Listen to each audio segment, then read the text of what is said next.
Sudbury Valley School, 25th Anniversary Retrospective, January 23, 1993. 5 former students, where they are and how they got there. Keith Clark, attended 1986 to 1988. Welcome. My name is Keith Clark. I'm a graduate of Sudbury Valley, and I'm going to be the moderator for tonight's meeting.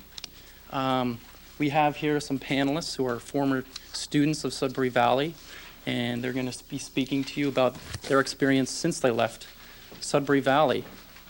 After every one of us has spoken, I will start. There will be a question and answer period. I think we're ready to begin. I'll tell you a little bit about myself. I came to Sudbury Valley in the fall of 1986. I had been a student at Marlborough High School, in the top of my class, intelligent and athletic. I had the outward appearance of a well-rounded young man. The type high school guidance counselors, as they peruse your transcripts, referred to as definite college material. Lurking beneath the surface was a stressed out and stifled person. I worried about the future constantly. I succeeded because I was expected to succeed. I rarely did anything spontaneous. So it was to everyone's surprise that I walked into the high school office on the day before classes were to begin for what would have been my senior year at Marlborough High, and it told the secretary that I was transferring to the Sudbury Valley School. Do you know what you're doing? She asked me. The alarm in her voice commanded a sudden silence in the room. Yes, I do, I said. I wanted to go to the school I'd been reading and dreaming about all summer long more than anything else in the world. I was sure. I had made up my mind, and that nothing could stop me. I got my transcripts, said thank you and goodbye, and was gone. I started school at Sudbury Valley the following week. At first, I didn't know what to do with myself. When do classes start, I asked. Oh, they'll start posting things in a while, I was told. This was in the day when the staff still posted classes that they were going to teach, and then students signed up instead of the other way around, students requesting a class. The day that the classes went up, I signed up for every class I could possibly fit into my schedule. This is great, I thought to myself. Take any class you like. Wow. I was up to my neck in classes. It was fine for a while, but then I started to get stressed. What's going on, I thought to myself. I'm not supposed to be worrying. Nobody's forcing me to do this. So why am I stressed? Nobody was right. Nobody but me. In the absence of a fast track to jump onto, I had built my own. Suddenly the freedom was too much for me. I wanted structure. I wanted someone to tell me what to do. One day I approached Dan Greenberg and asked him if we could talk. I must have looked like a nervous wreck. What should I be doing to prepare for college? Should I go to college? What am I supposed to be doing here? I unleashed a barrage of questions. Danny smiled, thought for a second, and then he said, Keith, you can do anything you want to do. Anything you want to do? I said to myself as a sinking feeling in my stomach hit me. I was looking for guidance, a deep personal insight, a sign, anything. And he hits me with, do anything you want to do? I smiled and said something like, oh, yeah, right. He assured me that college would always be there for me, and that I was already a wonderful human being. I felt better when I left there, but something still wasn't resolved. There had to be something more. So I went back to my books and classes and tried not to think of college and the future for a while. Maybe I'd just wake up one morning and know what I wanted to do. Then something strange started to happen. I started showing up at classes with no homework. More and more, I would spend hours playing the piano, or working in the darkroom, or hanging out with newfound friends. Then I stopped going to some of my classes altogether. What would my friends and teachers back in high school have thought? What a shame, a veritable deadbeat. Somehow, though, it was okay. For the first time in my life, I felt like I was really being me. Could this have been what Danny was talking about? I mean, doing what I want to do right now? Could it be this simple? I'd begun to trust myself, to look within me for the answers, and it felt good. I began to get involved in the community of the school. I remember the first time I spoke up at a school meeting. The words just seemed to flow out of me. I was listened to and taken seriously. I ran for and was elected judicial committee clerk. Even though it took up the better part of my time at school, during my term, I loved running those meetings. We got things done. It was real. Today, I serve as a trustee to continue my involvement with the school. Near the end of my second year at SVS, the PhotoCorp took a field trip to Slide Graphics, a corporate communications and multi-image production company in Boston. The trip had been originated by Seth Connolly, a student at the time, his mother Gail, who worked there, and Denise Geddes. The trip was a success. I was so impressed that I told Gail that if they ever were looking for an intern, to keep me in mind. As it turns out, I had some surprise guests at my thesis defense a few months later. Gail and her boyfriend Rick, who also happened to be the president of the company.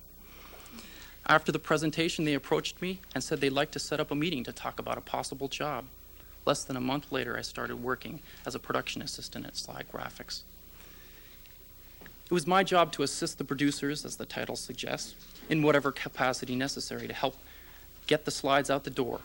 Most of it was tedious and routine, cutting, mounting, sleeving, organizing film into sections that together would make the entire show. It wasn't long before I wanted to learn more. I asked if I could help in the photo assembly process, the actual shooting of images onto film. I began assisting in the darkroom, making negatives and stats, mixing chemistry, monitoring the color film processor, and eventually working on camera. I peeked over the shoulders of the graphic artist as he was working doing paste up for art that was going to camera. I wanted to know how to do it all. When the company underwent its first major reorganization about 2 years ago, it laid off 6 out of the total of 13 people working there at the time. We were down to 1 producer and no manager. The responsibility for getting the job done fell largely into individual hands. I would be handed a job and expected to take it from start to finish. By this time, I had become a full-fledged cameraman. I knew enough about the rest of the process to fill in wherever I was needed. When Rick asked me to design the company's annual winter promotional piece, I jumped at the opportunity. I worked overtime for a week trying to get my idea just right. It came out great. This was my first real taste at design, and I loved it. Alas, the days of manual slide production are all now but dead. Rick brought a Macintosh computer and started experimenting with computer-produced slides. The technology had existed for years, but the quality hadn't, at least not at an affordable level. Eventually, the quality caught up, and Rick could no longer hold out. Time came to reorganize again. In April of this past year, Slide laid off 3 more people, myself among them, and switched to using computers as its main mode of production. It was actually no big surprise to me. I'd seen the writing on the wall a long time before, so I had time to think what I was going to do. Computers still can't do everything, thank God, and I knew there was still a market for small custom jobs that still make more sense to do by hand than by computer. I worked out an arrangement with Rick where I would pay him for the use of his facilities, and almost as soon as I was laid off, I began my own company, Keith Clark Productions. It was a nice arrangement. Most of my clients were former Slide Graphics customers who still needed these services Slide wasn't offering anymore, the bulk of it being custom duplication. At the same time that I was running my business, I began using the computer at work to experiment with design projects of my own. The business being mainly a temporary way to keep afloat financially, I knew what I really wanted to do was design. I bought and devoured books on design. Borders Bookshop has a particularly good design section and has become one of my favorite hangouts. Just ask Carol Draper if you know her. We seem to bump in there every time I'm there. This past fall, I took a class in typography at the New England School of Art and Design, and in December, just before I ended my business at Slide Graphics, I bought a Macintosh computer of my own. Right now, I'm looking for freelance work, so if there are any people waiting unexpected guests, I have several interviews lined up for next week in entry-level, part-time design positions at several companies in Boston. The way I've told my story, it may sound as if things went a bit too smoothly. Believe me, it wasn't all cake. I've had my ups and downs. Keeping track of the paperwork when you're running your own business is enough to make you want to up and quit. Just thinking about doing my taxes this year is giving me a major headache. No more 1040 EZ for Kiefer. Despite my doubts and frustrations, however, I have always held on to something I learned here at Sudbury Valley that has helped me on my way more than any class I ever took or any wise words I've ever read. That is, that I, more than anyone else, know what is right for me, trust myself to make the right decisions, and trust myself to make the decisions that are right for me, and I will. I thank Sudbury Valley for giving me the time, the freedom, and the nurturing environment that allowed it to happen.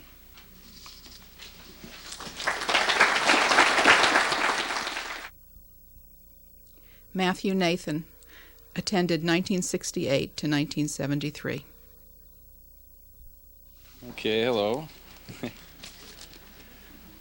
I don't have too many thoughts already thought out. I figured what I'd do is just come up here and be myself, and maybe that's what you would like to see.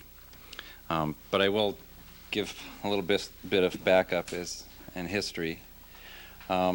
It's already written there, but I'll just say again, I came here to SVS when I was 11. Actually, it's written 12. And I went for 5 years and gave my oral thesis at 16 and was accepted at Berklee College of Music at the time and began going there at 17. So I was here for 5 years. Then went to Berklee College of Music for a year. Then, since my parents had moved to Los Angeles, in the meantime, I went out there and went to college there, music also. Came back here for Berklee, went back there for another year of LACC. So it's 4 years of college, but I never got a degree because it was two different colleges. What I did here at SVS, when I was here for those 5 years, turned out to be mostly music, I guess, as it applies to what I do now. I mean, that's the thing that I did then that I most do now. I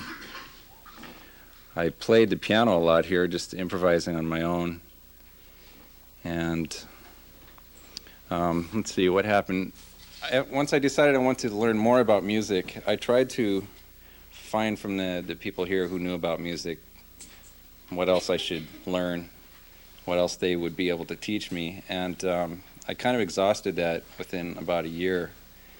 So continued working on my own, and Joan Rubin actually helped me get accepted to Berklee College of Music, and it seemed like the next best step. And as it turned out, I was ready to go there because since I'd been just playing around on my own and listening to records and figuring things out, I pretty much knew everything that they were trying to teach me at college. I just didn't know the names for it.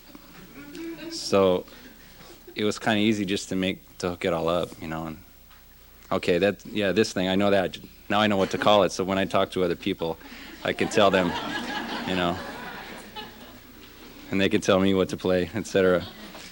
And then I found that also when I went to Los Angeles and went to LACC, they had a classical approach to the theory and the techniques and everything. And it turned out that was all the same too, but they had a different set of names. So I learned that. And then I realized, well, gee, all this stuff is there's a pattern going on here. It's, and I found basically in composition, when you're composing music, you come up with a set of rules, either subconsciously or consciously, and by following them, you get a particular sound. And that's really all there is to it, you know. And people who teach music theory, it's like they go back and they analyze the older composers and they try to come up with the rules that they must have been using, and then they teach it to the students. And the students, by process of elimination, it's like, no, you can't do that. No, you can't do that. Ah, you've got it. They sound like the old composer. And so that's kind of a backwards way to do it to me. It's like you should tell somebody, well, look, these composers were playing this neat kind of game. Why don't you come up with a game and see what it sounds like, you know?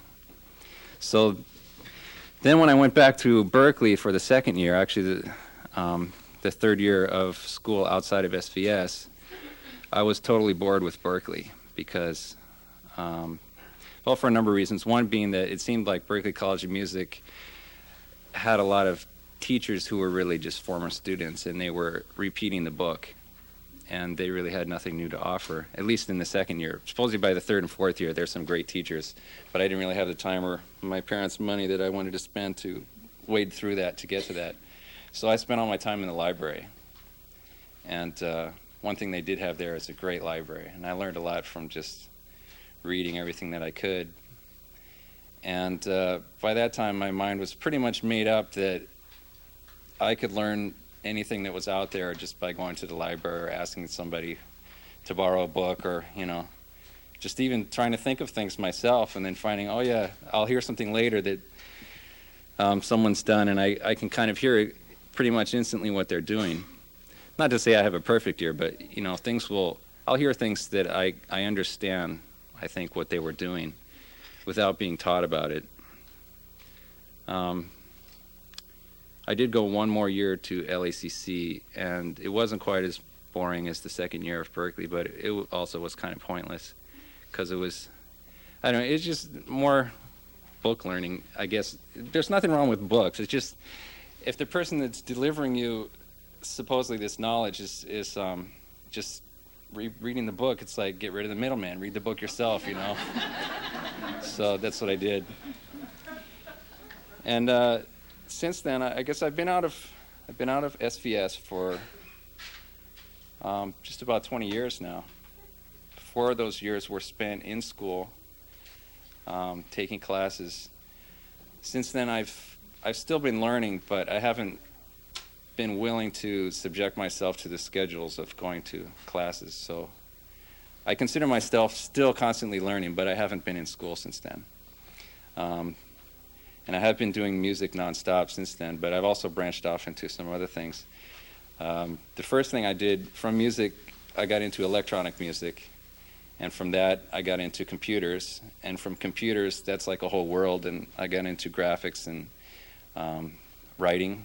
I wrote a technical user's manual for a music software package that I had never written before, and it was kind of a neat challenge. And I don't know, I think I pulled it off pretty well, and it was like something new to me to try to be articulate, because I had been, with words, I'd been doing music for so long that I kind of felt like, gee, if the world were perfect, nobody would need language. We'd just, like, be able to, oh yeah, you know.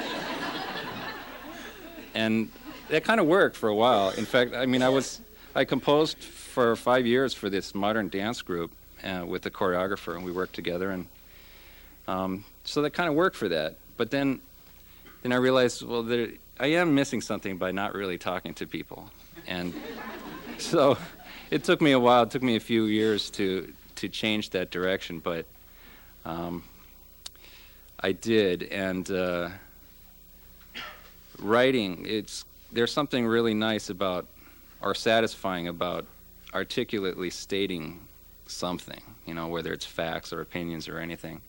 So I kind of got into that. And, well, let's see, what else? Computer graphics. Yeah, after I got a computer, part of the whole world of computers is these paint programs that they have, which makes it really easy. You don't have any ink to slop all over the place, no paper to crumple up and throw away. You just erase RAM space and start over again. So that was great. And since I've got, like, I don't know, a stack of discs with paintings on it that I did. My new fad is photography. I have a camera here, but I have too slow a film. I wanted to take a picture of everybody because this is probably kind of a rare occasion. And I wanted to make you feel like you were on the spot for a second, you know. But, oh well. Batteries ran out and stuff like that. I think I'm going to stop, even though I haven't really given a complete story, but I'm going to wait till the question and answer period, because I think what I really want to say is what anybody wants to know, so I'll just wait and get some questions and try to elaborate on them. Thanks.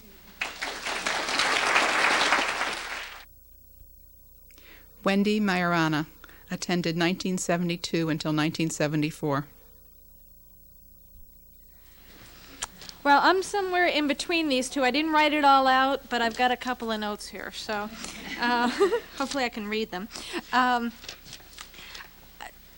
think I'll start before Sudbury Valley, life before Sudbury Valley. Probably like a lot of you, I really hated school. I made being sick an art. I was voted most absent in the Waltham public school system. If I had a cold for 2 days, if I could turn it into 2 weeks, I would. And I still did well. I could get by with A's and B's, but I just hated being there. A lot of it was social. I would get picked on and have my books thrown and all of the mean stuff that kids do, particularly in public schools. I hated gym. The classes, I guess, were okay, but that's, I think for a student, that's part of it. A lot of it is the social stuff that goes around it. By the time I was 14 and looking at high school, I really had it. And in the outside world, I thought I did pretty well. I had friends. A lot of them were older, but I felt pretty good about myself out in the real world.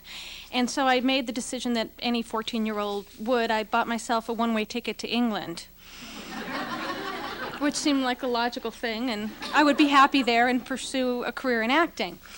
Unfortunately, I got discovered and went to a psychiatric social worker, and she asked me, well, is there anything that you would want to do to stay in the country? And I said, well, there's this school. And she had never heard of Sudbury Valley School before.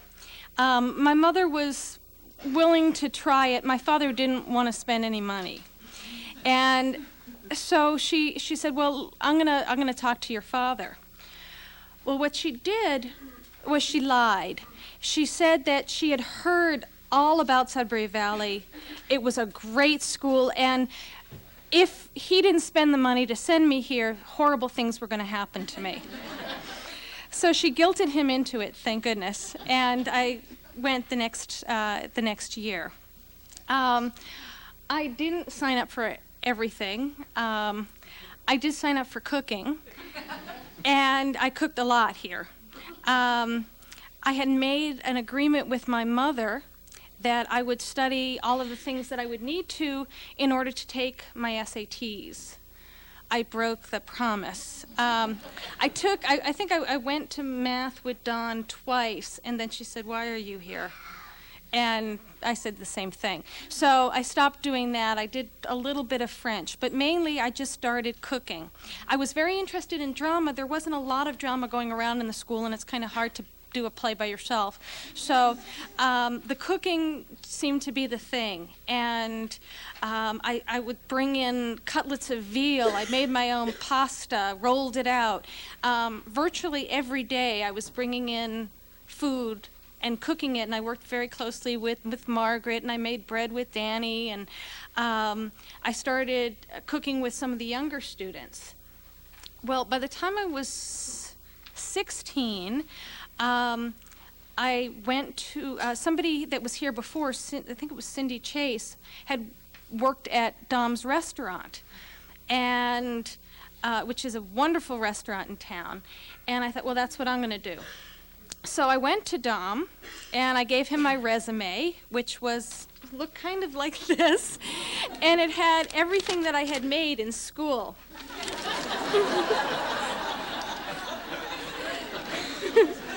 And very seriously, I said, this is my resume, and I want to cook in your restaurant. Well, he hired me. And he said, well, he hired me to bus tables, and then if I could stick that out, then I could get in the kitchen. And to his amazement, I stuck it out, and I started working in the kitchen there. He told my mother he never thought I'd last a week.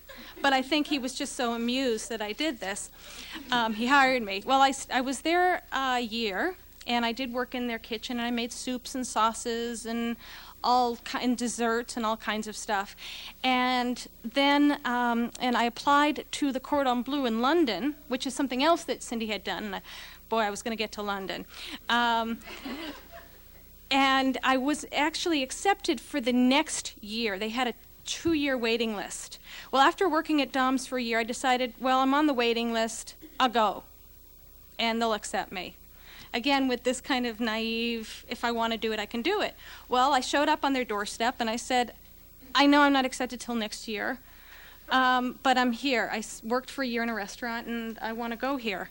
And they said, well, don't give up hope, dear. Do you have an address? And I didn't at the time, so I went and found a place, a permanent place to live with a phone. That was the important thing. And I called them up that day, and I said, I have a phone. I still want to go. So they called me back that afternoon and said, you can come. Or they said, you can come. And I said, far out! So anyway, I did go. I went to the Cordon Bleu for a year, and I came back and I cooked for the next, I guess, 6 or 8 years. And when I was 19, I was a chef at a restaurant. They had hired me above the men, some of them in their 40s, that had worked there. So I think that idea from Sudbury Valley of you can do anything really came in handy then, because it was like, well, yeah, they hired me and I know what I'm doing, so I went with it. And eventually my ex-husband and I bought a restaurant and worked like crazy for a couple of years. The restaurant actually went bankrupt. It was too big, and I got a divorce all at once. And I just thought, what I really wanted to do when I came here was theater and drama. And it just kept coming back to me.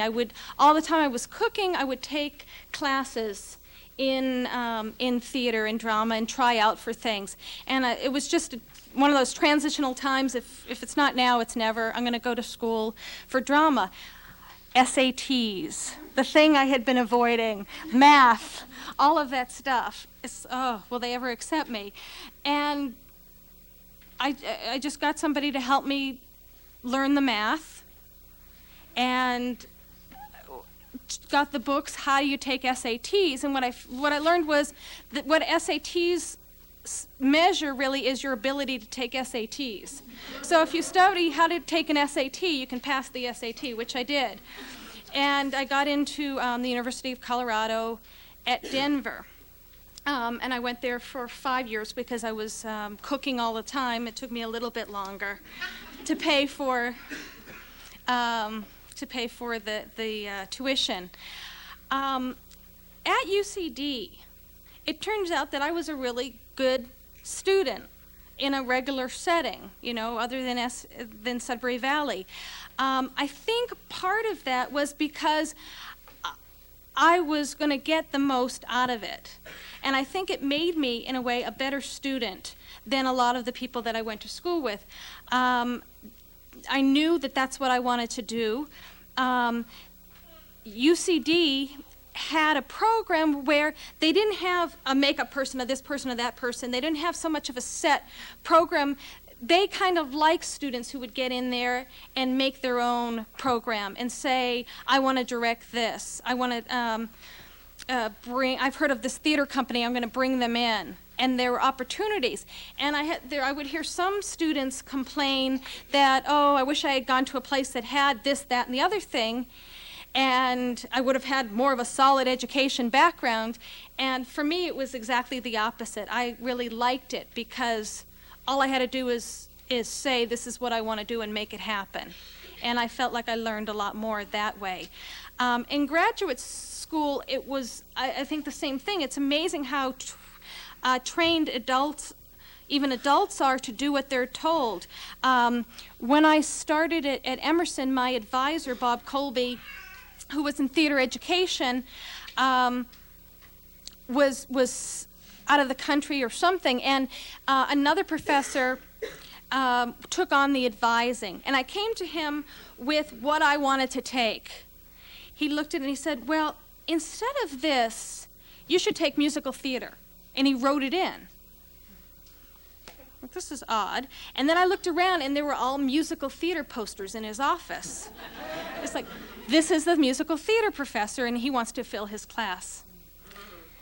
So the moment that Bob, my real advisor, came back, I said, I don't have to do this, do I? And I went down and I changed it. Well, when I started talking to other graduate students halfway through the semester, what are you taking? How do you like it? They were all in this musical theater and hated it. And I said, well, why did you take it? Well, he signed me up for it. Well, why didn't you switch it? So in that way, I think that idea that you are in control of your education was something that was ingrained, and it just seemed like the thing to do. And I think, like you mentioned, that you're the best judge of what you need to know at any given time. What I've done since then, right out of Emerson, I got hired at the Pingree School. I, on purpose, didn't get certified to teach in the public schools. I thought, even though the money actually was good and it was more secure, I thought, why would I put myself knowingly into the situation I worked so hard to get out of? So I taught at some private schools. I taught at the American School in Switzerland and got to travel, and that was great. Since I came back, I found that the economy is really bad for the arts in Massachusetts. And the last 2 years have been kind of transitional, and it's kind of forging my own way. I've decided that I want to teach on the college level, and it just happened that I'm now teaching at Regis. Another thing that I wanted to do when I was at Emerson, there's a theory of theater education that goes into schools and teaches all kinds of subjects through drama and sets up interactive dramas where the teacher will take on a role and confront students to act in an active way and get involved in the issue. I've just started a company that does that goes into schools. We have one drama on the Salem witch trials. We have another one on immigration, and we have another one on homeless families. And so they become involved in a very active way, and this is something that transitional time kind of allowed me to do.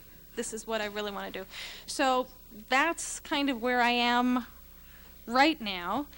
And I don't know where I'll be in 5 years, but I think I'll be okay. And it's hard to say what role Sudbury Valley played in all this. I mean, I was always an independent kind of person, but I think it channeled my energies in a more positive kind of direction. Thank you.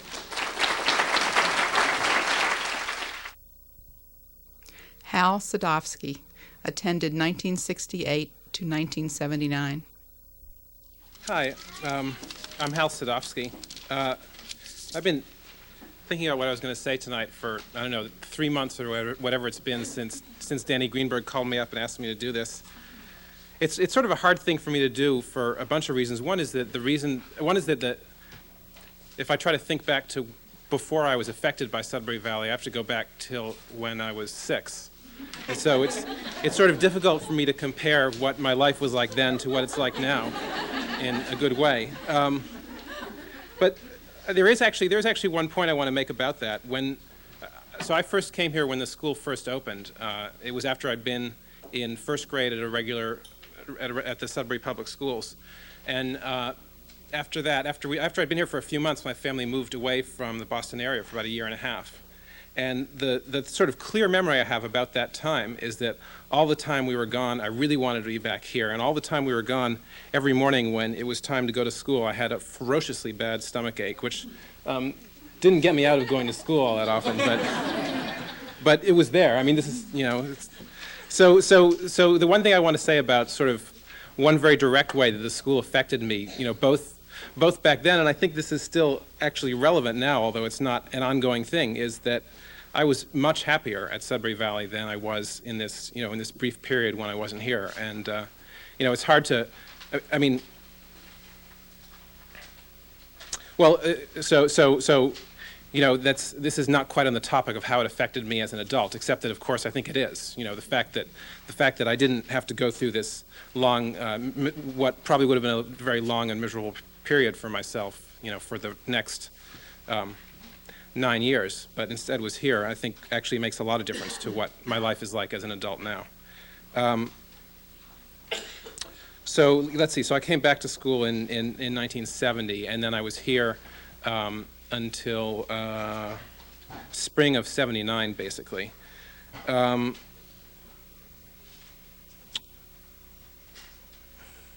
let's see. So I wanted to try to just to illustrate a point. I wanted to say something about some of the things that I did while I was here at school, and I'll come back to this in a minute. I've got a list here. I don't know how many of these things I actually want to mention, but let's see. Where did my list go? Oh yeah. So here it is.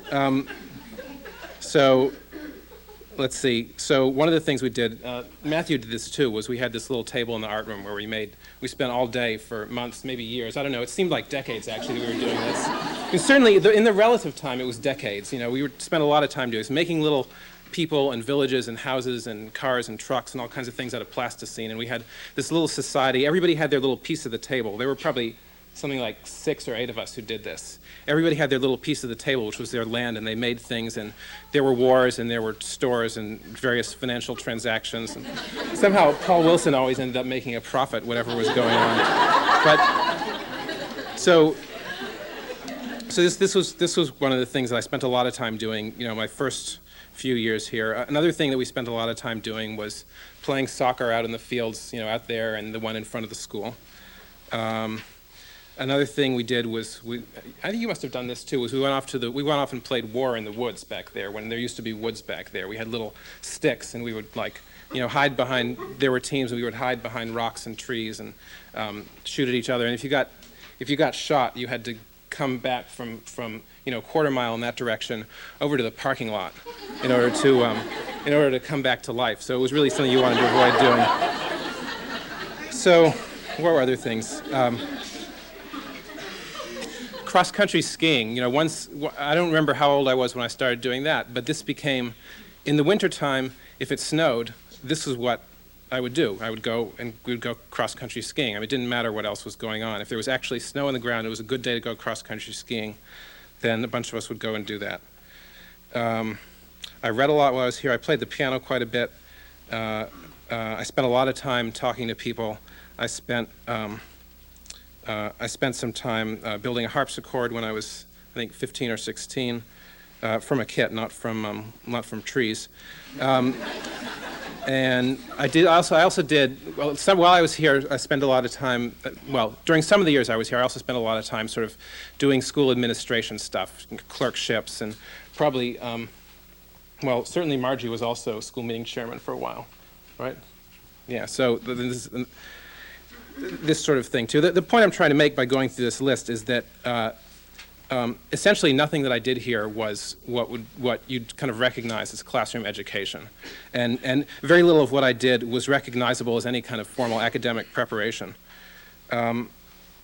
So this is the reason I sort of wanted to list all this stuff is because I want to now talk about what I've been doing since then, and it's relevant because there's at least a sort of superficial contrast, because after I left the school I worked at the Natural Grocer, which was a health food supermarket chain that existed in this area for a while, for about a year. And then while I was doing that, I decided I wanted to go to college because I wanted to learn academic things and be someplace where there are other people who are interested in academic stuff, and I wanted to study music, and there were a bunch of things I wanted to learn about. So I went off to college for 4 years, and while I was there, I got interested in, besides the things that I'd sort of gone there with the idea of thinking about, I got interested in learning more about mathematics. I sort of I didn't really discover mathematics. I'd always sort of liked mathematics, but I'd never really done very much of it, and I didn't really realize that there's actually ways that you can make a living doing mathematics. So, which is still sort of an amazing thing, but so I started doing that there too, and then I spent a year after I graduated from college taking classes at Cambridge University in England, and then came back to the Boston area and went to graduate school here. And the last several years I've been a math professor doing math research and a little bit of teaching from time to time and various related things. So the point of these descriptions, I guess, is that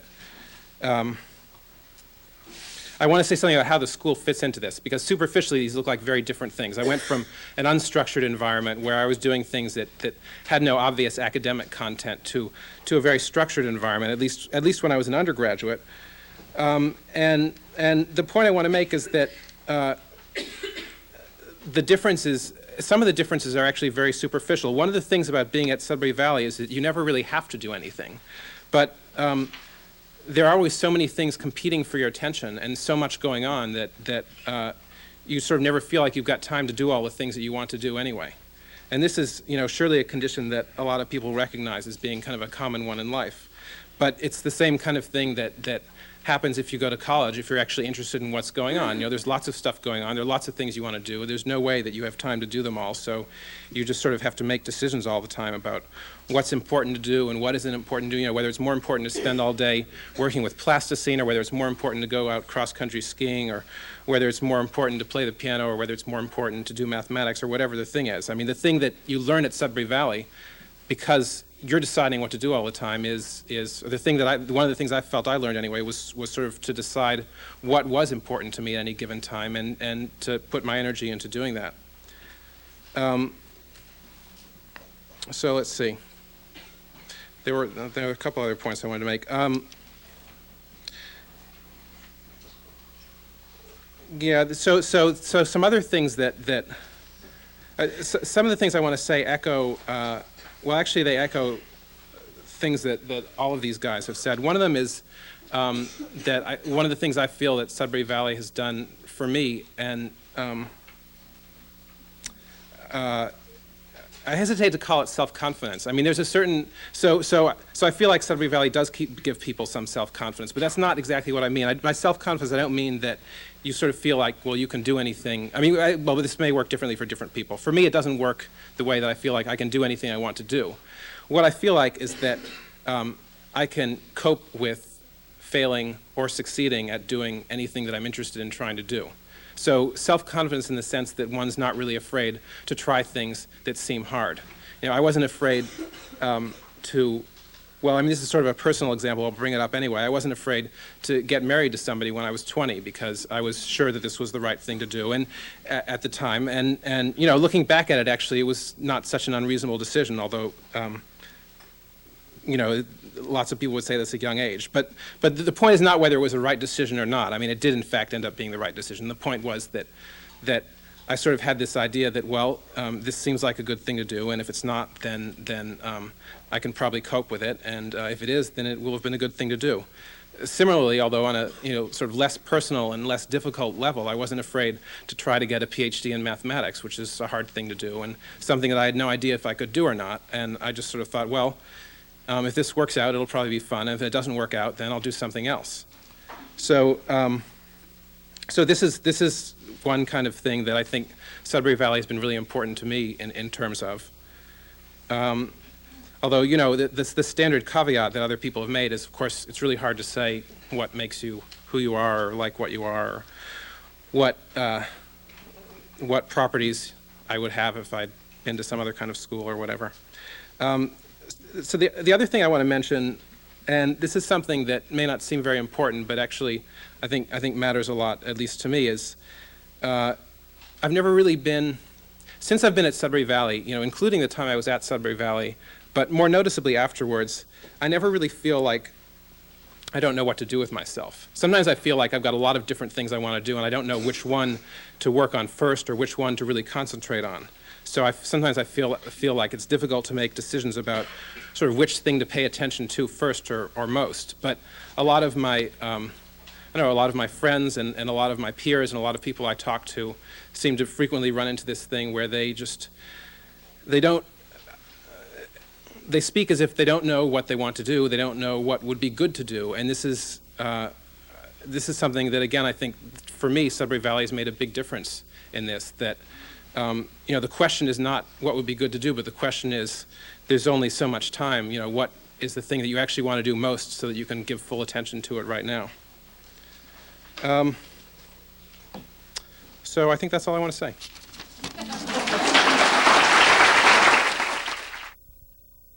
Margie McMillan attended 1975 until 1978.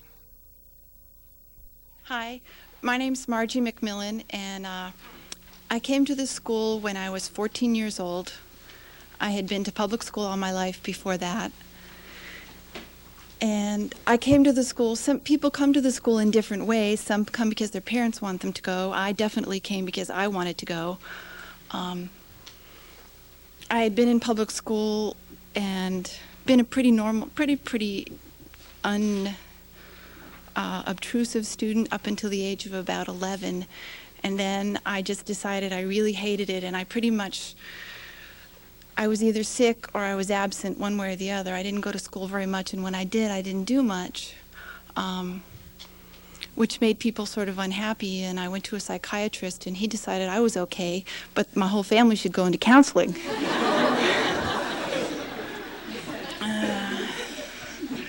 But that's another story. Anyway, so then my oldest brother one of my older brothers went to the school. He sort of stumbled upon it through friends of his, and from the moment I heard about it, I knew I wanted to go there. So I finally convinced my parents that I would be better off there than anywhere else they could think of, and I started going to the school. And one of the things that happened to me at the school was all of a sudden there was just no problems, and it was very confusing. I didn't have anybody to fight with. I could just do whatever I wanted. And it was like this big emptiness around me. There was no school to skip. There was no disciplinarian to see. There was nobody calling me down to the office every morning. And it took a while for me to sort of get comfortable with that, but I did. And I guess the thing that the school did for me in a way was to kind of make me realize at that point that the problems weren't all outside, that some of it was my own life, and I had to figure out how to work that out. And I guess the wonderful thing for the school for me was that I had time to do that. I had plenty of time to just hang out and talk and do whatever it was I felt like doing, very little of it academic. I took some classes. Most of the time, though, I talked to people, played cards. I got to be a very good card player. I play bridge, bid whist. I'm a very good poker player. I go to Reno on a regular basis, and I never lose money.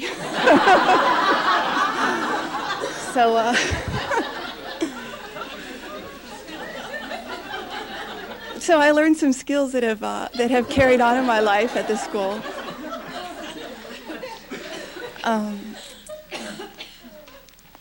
But I think one of the best thing for me about being at the school was just having the time and opportunity to sort of putter around and do whatever it was I particularly wanted to do. And I did a lot of just a little bit of this and a little bit of that. I mean, unlike a lot of people, I think, that go to the school, I didn't discover some one particular thing that was this is what I want to do for the rest of my life.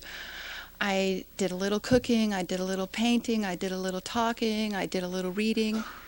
And I'm basically still like that. I kind of like to putter around, and I'm never going to be a famous artist, but I like to paint things, and I'm never going to be a famous writer, but I like to write, and I still do all those things. So it kind of gave me a chance to explore my interest and see what I like to do, and sort of some tools for learning how to enjoy life, and I still do all those things too. So what else did I do at this school? Well, I did sort of discover a quest. And I guess my life, I sort of see it as a series of quests that I've been on. And I guess one of them had to do with a theme of what's wrong with the world and what's wrong with me and what's wrong with families. And I was very interested in child development and how people raise their children and how that affects the kind of people they become. And I did a lot of reading about other cultures and how they raise their children. And this was kind of a fascination with me. And there was different people at school having children and raising their children in alternative ways. And I just completely absorbed that in a very non-academic way, but it made a huge imprint on the way on how I thought about people and what I wanted to do, and that sort of theme is kind of carried on in my life. I got interested. I won't even get into that. There's so many things you can talk about when it gets to talking about what you've done in your life, but I want to try to sort of stick to the theme of what I did at school and how that has affected my life, and I guess. For me, it's that in some ways, I guess everybody feels like this, and especially before I went to Sudbury Valley, I always felt a little different than other people. And coming to the school, there was so much support for just being who you are and feeling like it's okay to sort of follow your own funky little star wherever that's going to take you. And when I left the school, I left and I worked for a while, but I always had a plan in mind, and one of the plans was because of thinking there was so much wrong with people, I thought the best way to address that would be to be a psychotherapist. Then I went to California with this in mind, and continued along that pathway for a couple of years and doing doing odd things in between. But anyway, I had a plan in mind and I had a quest and I was following it. And when I finally realized that I was not on the right path, I was again sort of left with this empty feeling. But I still had the confidence to know that at some point something was going to come to me, that I wasn't going to just be wandering along for the rest of my life. And I eventually decided that I would go into medicine because it seemed to fit a lot of the things that I liked. I liked kind of puttering around and doing things with my hands. And I was interested in how people develop and how they turn out. And I thought the way that you bring babies into the world made a big difference. So I thought it would be good to be in a position to be delivering babies. I no longer feel quite so strongly about that, but several hundred babies I've delivered to realize that.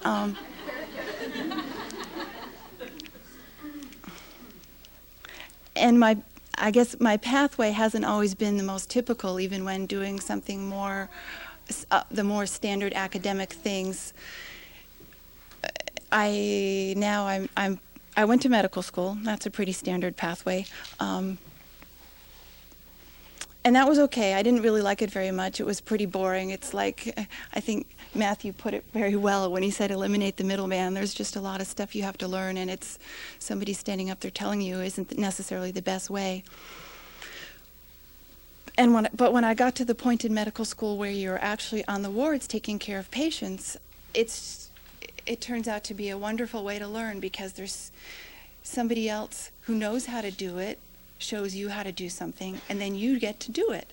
And it's very direct, and it's exactly the way I like to learn things. So I just, I was finally doing exactly what I wanted to do the way I wanted to be doing it.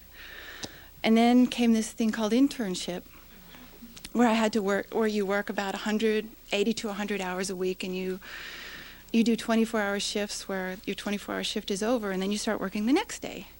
And so you work 36 hours in a row, and I really didn't like that very much. I just like to sleep on a regular basis. It's an old habit of mine. So I found a way in medicine to continue learning obstetrics and gynecology outside of a residency program. I quit my residency program. I started working for the hospital in Oakland that takes care of indigent patients where they don't have residence training. And I work with other board-certified obstetrician gynecologists who are happy to have somebody there who wants to do all the things that they do and will take up some of the burden for them. So I get to learn all the things I want to do, but I work 40 hours a week doing it. So for me, this has been a good solution. It will never get me sort of the recognition or the credentials that you would get doing it the standard way, but I feel like I'm doing what I need to be doing for my own life, and I guess that's the thing. One of the things that I carry from this school is a feeling like it's okay to make your own way, and that if somebody tells you you can't do something, there's always a way around it. There's always a different way to go, you know. You just have to find your own way. And I guess that's really all I have to say for now, and I'll be happy to answer any questions anybody has. How did you get into college, and how did you pay for it? I would say I got in the same way, just like you said, anyone else. I took the SATs, I applied, I got in. I cooked my way through undergraduate, and graduate school I had a teaching assistantship, and the rest I got through loans. So pretty much, I think like any other person, you know. I didn't go to college until I was in my 20s. And I never graduated from the school. I guess I neglected to mention that, but I didn't graduate from the school. So I hadn't graduated from high school, but California has this junior college system, and I took a couple classes at the junior college, and then it was easy to transfer to another school after that. So I never took SATs, and I never graduated from high school. How did going to a Democratic school affect your life? I mean, I think I was very, I assume that I speak for everybody. It seems to me that all the students here are very aware of this, but certainly I was. After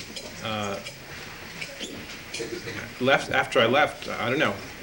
I guess maybe the best way it affected me, the only thing I can think of is that it affected me in terms of sort of knowing what groups really were democratic and what groups weren't. I mean, there are a lot of groups that sort of meet and vote and pretend to do things and don't actually really do very much, right? So you find these sort of all around in all kinds of nooks and crannies. So I sort of feel like I had an awareness of the falseness of many of these groups, but I'm not sure. I guess I'm not sure how that affected me, and I don't really know how to answer that part of the question. I feel like this is something that affected me in a very direct way, and more in almost like an absence of something being wrong. I think as a young teenager, I had a tremendous sense of injustice, and injustice is being done to me particularly. And at the school, there was just a tremendous sense that there was a fairness there, and that there was justice, and that the rules that were there were reasonable, and that the way things were decided was completely fair. And it was like something that just intuitively felt completely right, or almost like not even right, more like just an absence of wrong. So it affected me in a very profound way, but I can't really say that it was any action. It wasn't like in an action way. It was just in a feeling like I'm in a place where things are done in a fair way, and that's good. And that's all I can really say about that. Well, the first part of the question, you can't be here and not be aware of the democratic process that's going on, because it affects, it's when you come from a regular school, the fact that you can vote on things that are affecting you is a big deal. And even if you don't attend all of the school meetings, that's your own fault. You know that you can, and you can affect things, and it's hard to say how that's affected me later, but I know that I do try to speak out, and if things are wrong and I'm affected, or other people that are around me are affected, I'm likely to speak out and try to change that. It's hard to say if it was because of that. So it was a two-part question. The first one was I was aware. I was definitely aware that this is a democratically run school. And I voted. I went to school meetings. I voted on many things, including which staff members should be hired. And let's see, I'm sure I was brought up a few times, and I've brought people up. If people don't know what that means, it's you fill out a report and give it to the Committee on School Affairs, if I remember right. And if one kid throws sand at another kid or whatever, the other kid can bring them up, and committee will investigate the situation and what happened and get reports from all the other little kids who were around. And let's see. I think the first action, if you are found guilty, is you're censured by the school meeting. And I think that has to be voted on also. And the last one is being expelled from school. Now, how's it affected me in my life? Well, it has affected me. I think in a way it was kind of unrealistic to what I found later, because most people in this democratic country are not really acting responsibly with the rights that are given to them and the responsibilities that are put on them. And it seems like people like to get away with whatever they can in general. Like, people are dogs, you know? In general, that's true, you know? And I think the people that I know, my friends in particular, I expect a lot of them. I expect them to have an opinion on things, and I expect them to do what's right. And in a way, I guess I'm overbearing sometimes that way, because people, they like you to just let them slide, you know? And I think rather than... I don't think that SVS affected me as much as I think other people have been affected by something, I don't know what. Next. Well, maybe I should follow that up. I think everybody's crazy, really. It's just different ways, you know. But at least I'm responsible. I feel responsible for my craziness. And if I'm going to do something, it's me that's doing it, you know? And I feel I expect that from people, and I don't always get that. So maybe what SVS did for me that might have been unrealistic, like I say, was expect that from everybody.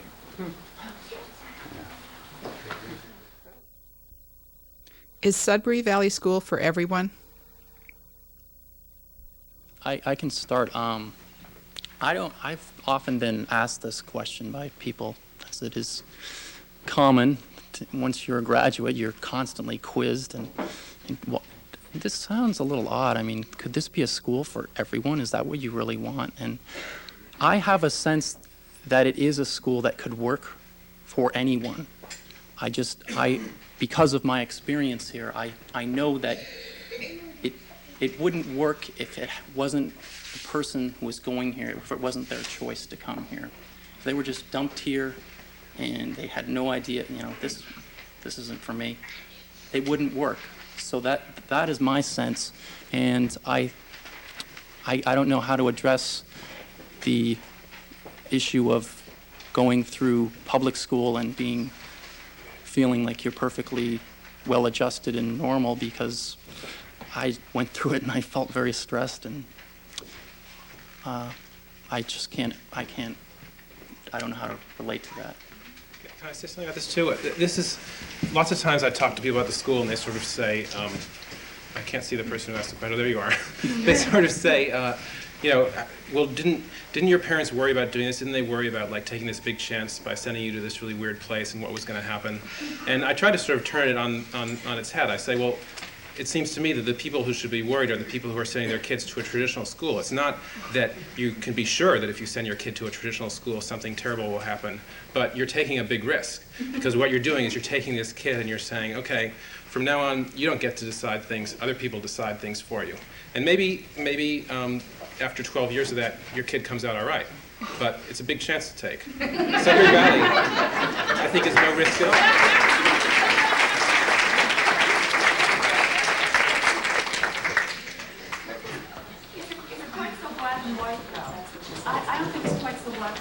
I don't think it's black and white that if you go to a traditional school that something disastrous will always happen to you. That's not the point I'm saying.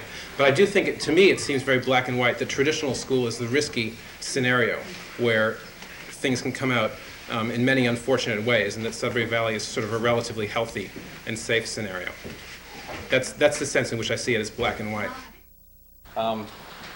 When I said people are dogs before, I hope nobody thought that I was comparing SVS and every other school in the world and saying everybody else who goes to another school is a dog. It probably sounded like that, but I think the reason people turn out is basically, there are a lot of factors, but it's because of themselves. And SVS doesn't really shape people, you know, and other schools may try to shape people. I think what this school does is it allows you to get your own shape. And if you're a reasonably competent person, you're going to do it, you know. And I think there are probably cases of schools that do mess people up. I won't say that I don't think it's black and white. And I don't think I would really give all the responsibility to SVS for anybody who comes out of here behaving any particular way. You know, I think it's just, from what I get out of it, that this place is more just like a relaxing of the walls, kind of, you know. You're more free to come up with your own ideas as well, and try to search and reach for the information that you want, which like more elbow room, mental elbow room or something, I don't know what. But yeah, it's not black and white, and I don't think SVS is totally responsible for everything good in a person either. Did you have moments of insight while a student? It's, for me, when I talked about myself, I talked about coming to, in retrospect, I felt that I had come to a point where I had realized and suddenly everything felt okay. I don't know that at the time that I had that realization right then that this is exactly why I'm here. All I can say is that when I stopped worrying so much about the future, when I stopped thinking constantly, when my mind wasn't rattling off, what are you supposed to be doing? What are you supposed to be doing? What are you supposed to be doing? And I said to myself, what do I want to do? That, for me, was the time when I started to feel like I was becoming a Sudbury Valley student. I was becoming someone I wanted to be. That was kind of a nebulous question, but it deserves a nebulous answer. So, but I think it had to be stated that way. You know, it is kind of a general question. It's like, I'll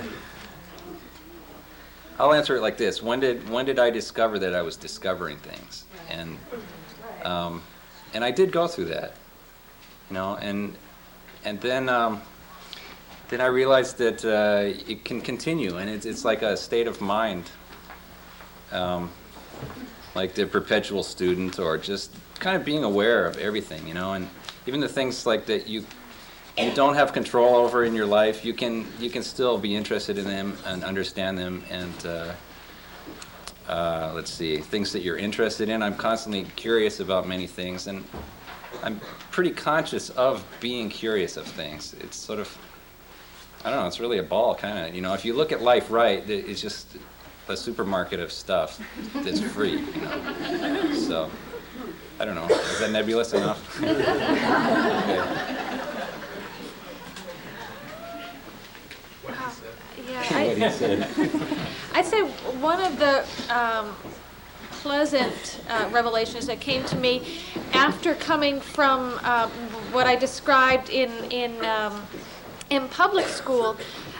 One of the things that was suddenly gone when I came here were all of those negative social kinds of pressures, and that I could relate to people my own age in a school and be liked for who I am, and that was possible, was a big deal for me. Realizing that it wasn't necessarily me, that it was them and that their behavior that was screwed up, not me. Well,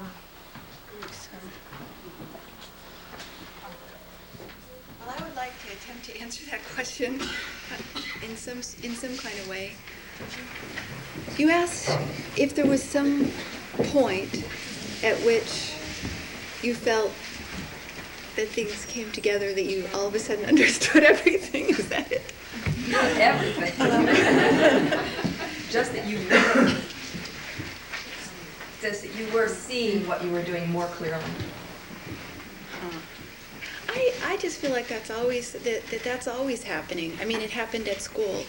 I feel like, I guess for me, like things are always sort of one series of of quests, and I discovered maybe one of them at the school, and that sort of has continued, but there's always something more. So it's kind of hard to say. There's always something else to do and think about, and the things that I did at the school led into other things, which led into other things. I can't really say that there was one point that you stop and say, well, this is it. Were adults useful to you at school? I don't think it was limited to adults here. I mean, I think you're not separated by grades. There's a constant learning that goes on. Little kids working with big kids. I worked with little kids and learned things that I never knew about myself, so that I felt like mostly the school was a very nurturing environment for me, and I found role models that I hadn't found before in adults and in students that went here. So I feel that for me, it was really just a mixture of mixing with everybody. So.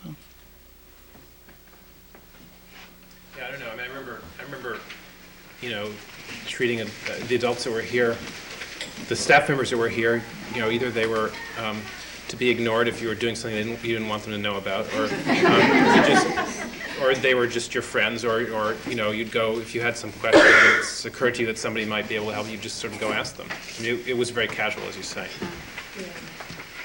I think it was, for me, it was really different because I came from a public school and a life where I didn't, outside of my family, didn't really talk to adults.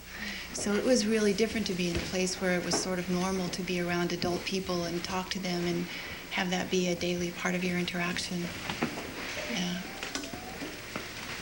I think for me, most of my time was not spent with the staff members, who I guess is really what you mean when you say adults. It's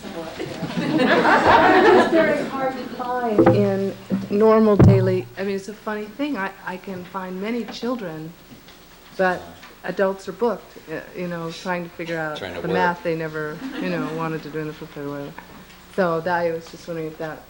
I think I was interested in observing them, like in school meetings. Adults have very deep opinions on things.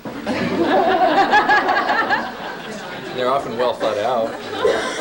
But I think, actually, I learned a lot from just playing with the plasticine, you know, and I don't know. I learned a lot from my friends, and my friends went above me and below me in ages. I think there was a lot wider range. I do remember this being different. When I was in public school, my friends were all within a year of me. And here, they were within, I don't know, really everybody in school. And that did include the staff members, too. The staff members they're people, you know? The staff members, they're, I don't know, they're real personalities, you know? And I know them, and they're like, instead of saying, okay, this is a staff member, what do I think about them? It's like, more like, this is this person, you know, what do they have? Mm-hmm. So I guess your question is it good to bounce off them? I would say yeah, and they are available. But I would also answer that my choice was not always to be around them. What part did academic classes play in your education? I think I took 2 organized classes at the school. One was a history of World War II and how that came about. And the other one was a writing class. And writing is something I've always thought was fun, and I still think it's fun, and I still like to do it, and it's sort of necessary to do it on a daily basis in my job. I don't think that class had any impact one way or the other on anything that I do with writing. And Danny's history of World War II probably changed forever the way I look at war and how wars develop. So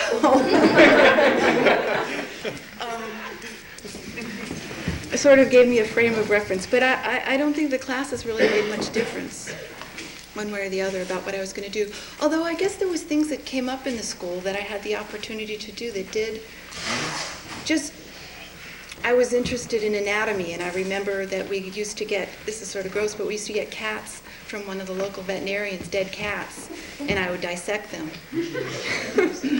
Sounds horrible, but, and And Hannah helped me to do that. She knew that, I forget what the connection was, but the vet knew somebody at the school and used to donate these dead animals.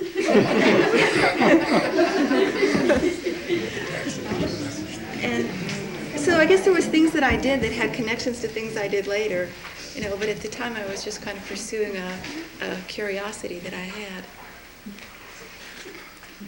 I have sort of a similar answer. I took one organized class, which was, again, one of Danny's history classes, and it was fun going in and listening to him expound on his opinions about history. But it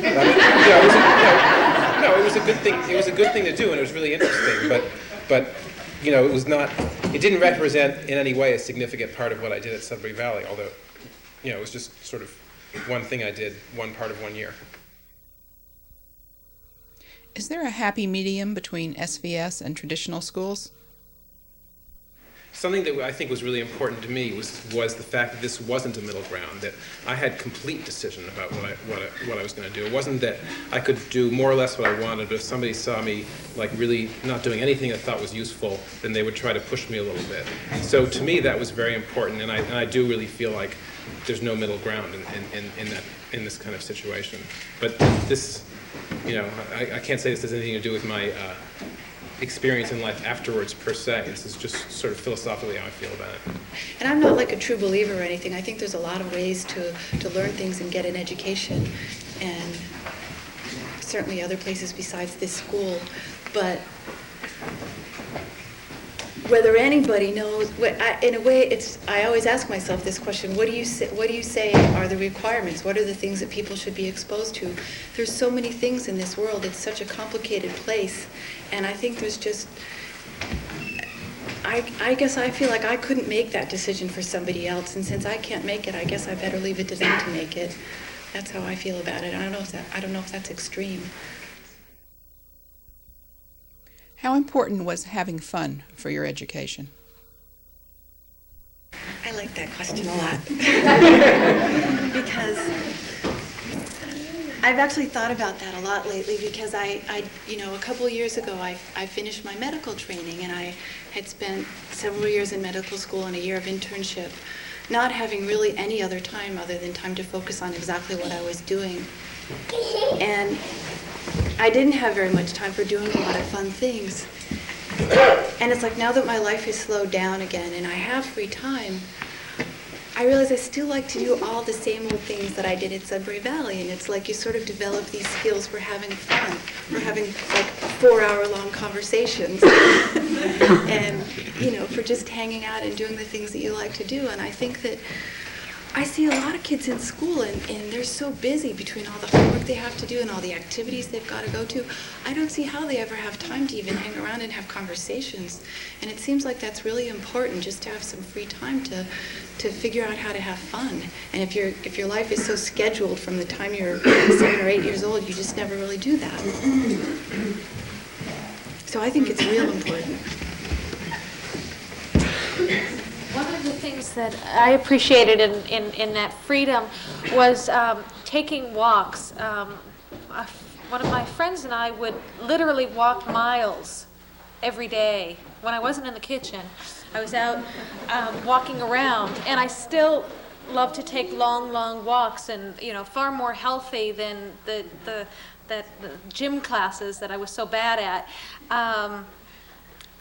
It was something that I kept with me, being able to take walks and clear my head and talk with a friend, and yeah, that's an important part of your life that you can carry with you. That you're not allowed out of the schoolyard in public school, or you'd be truant or whatever. But here there were no boundaries, and we would just walk and walk and walk and walk all around here for, sometimes for 2 or 3 hours. And that was really an important thing. I think it's really important to have fun when you're learning. It makes it a lot easier and quicker, and you retain things, and its pertinence is something that you're going to be doing later if your life is lived correctly. You're going to be doing something that you like to do. If you wanted to teach somebody something to do something that you wanted them to do, I don't think freedom and having fun is a good idea. I think you want to repeat incessantly the order, and then that's the only thing they're going to know, and they're going to do it. But in a society of individuals, diverse society of individuals, the strength is everybody doing a particular niche, and the niche that the person's going to be good at is the one that they like the best. So you might as well learn what you like doing. You just go right there to your niche. Yeah, it never, when I was cooking here, it never seemed like I was in cooking class. You know, it was a total joy to do it and to learn, and I couldn't get enough, you know, reading cookbooks and all of that and talking to people that have made things, and it didn't seem like I wasn't conscious that I was learning, I was just doing it, and it was a joy. I'd say for myself, I learned how to have fun again. I mean, I taught myself how to stick my nose in a book and work. So I, was pretty surprised when I found myself out there playing basketball day after day. Shouldn't I be studying, So I just, something opened up. I needed that. I needed to have fun. What was your relationship to adults at school? I wanted to be respected because I felt like I was worthy of being respected if I acted responsibly. So that's, the feeling that I got from staff here were that they respected you 100%, and I bounced it back to them. So.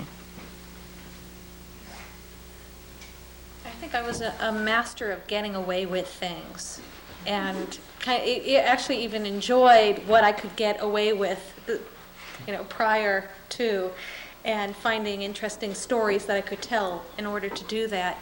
And I think when the staff members here asked me a question, there was something compelling to tell the truth, and that was new. I remember one time getting involved with some kids that got brought up for something, and it was like they took someone's car and went and did something they weren't supposed to do, and I was getting a ride, so I got involved in it. And Danny came up to me and said, "Okay, what was really going on?" I was, oh no. And I just told him. And I felt really good for doing that. And that was a new experience. I never would have done that before. Getting in trouble with an adult, you lie until you have to tell the truth. Did SVS make it hard for you to fit into society? Do you enjoy coming back? Well, the subject of where I went to high school rarely comes up.